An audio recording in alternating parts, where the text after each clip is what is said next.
আমার মনে হয় বাংলাদেশটা পাপে ভরপুর হয়ে গেছে।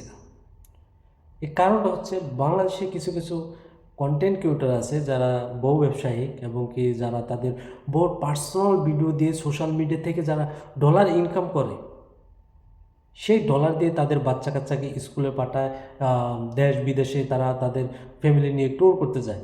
এখন বলবেন আপনার কেন জ্বলে? ভাই আমার জ্বলে না, এই তাদের ভিডিওগুলো দেখে আপনার ছেলে মেয়ে খারাপ হচ্ছে।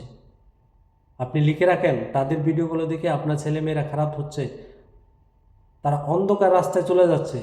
আপনি একবার চিন্তা করে দেখেছেন? বাংলাদেশ স্বাধীন দেশ, সবারই স্বাধীনভাবে চলাফেরার অধিকার আছে, কিন্তু এত স্বাধীন তো ভালো না ভাই।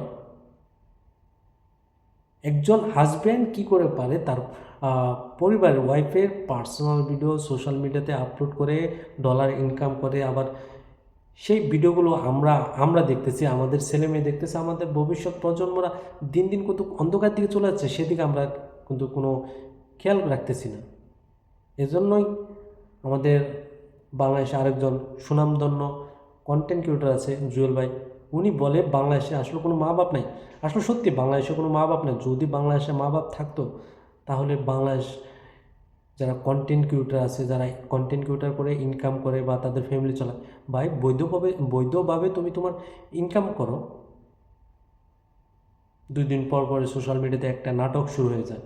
আপনারা জানেন ইতিমধ্যে যে আজমিরা বিতি তার হাজব্যান্ডকে ছেড়ে দিয়েছিল, মানে ছাড়াছাড়ির পথে, কিন্তু এখন আবার 2 দিন ধরে আরেকটা গুঞ্জন শুরু হয়ে গেছে, আবার তারা পুনরায় বিবাহ করতেছে। এখন ভাই তোমরা বিয়ে করতেছো, ওকে ফাইন, কিন্তু তোমাদের হিল্লা যে বিয়েটা, এটা কি করব? হিল্লা বিয়েটা কি করব? আসলে আমাদের কিছু প্রশাসনের দুর্বলতা আছে। আমাদের গভর্নমেন্ট যদি এগুলোর বিষয়ে একটু নজর দিত তাহলে আসলে আমরা বাংলাদেশটা আসলে সোনার বাংলাদেশে পরিণত হতো। তা আমার এই ভিডিওর মাধ্যমে আমি প্রশাসনের দৃষ্টি আকর্ষণ করব যে বাংলাদেশ থেকে যারা কন্টেন্ট ক্রিয়েটর করে তারা ফ্যামিলি চালায়, ভাই তোমরা বৈধ পথে চালাও। যারা অবৈধ কাজে লিপ্ত হবে আমি প্রশাসনের দৃষ্টি আকর্ষণ করব যে তাদেরকে আইনের আওতায় এনে দৃষ্টান্তমূলক শাস্তি দেওয়া হোক। আর না হয় এতে আমার ছেলে মেয়ে, আপনার ছেলে মেয়ে অন্ধকার পথে চলে যাবে, সেটা আপনি কোনো খোঁজ পাবেন না।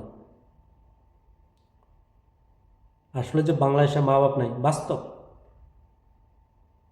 2 দিন পর পর সোশ্যাল মিডিয়াতে একটা লিঙ্ক বাইর হয়, মানে সোশ্যাল মিডিয়াকে তারা একটা বর্তমানে কি বলবো, পন পন ভিডিও রূপান্তরিত করে ফেলছে তারা। দর্শক বন্ধুরা, আপনারা আপনাদের মতামত কমেন্ট বক্সে জানাবেন, এবং কি যারা এখনও চ্যানেলটিকে সাবস্ক্রাইব করেন নাই সবাই সাবস্ক্রাইব করে পাশে থাকবেন নতুন নতুন ভিডিও দেখার জন্য। আর আপনাদের ছেলে মেয়েকে আপনারাই দেখতে হবে। আর না হয়, কারণ বাংলাদেশের বর্তমান যে পরিস্থিতি, এই পরিস্থিতিতে আপনার ছেলে মেয়ে অন্ধকার পথে চলে যাবে সেটা আপনি কখনো বুঝতে পারবেন না। তাই এতএব আপনার ছেলে মেয়েদের মোবাইল দেওয়া থেকে বিরত রাখুন, এবং কি তাদের সবসময় নজর রাখুন আপনার ছেলে মেয়ে কী করছে, কোথায় যাচ্ছে, এটা দেখার দায়িত্ব আপনাদের। তো দর্শক বন্ধুরা সবাই ভালো থাকবেন, যারা এখন চ্যানেলটিকে সাবস্ক্রাইব করেন সবাই সাবস্ক্রাইব করে পাশে থাকবেন। আসসালামু আলাইকুম রহমতুল্লাহ।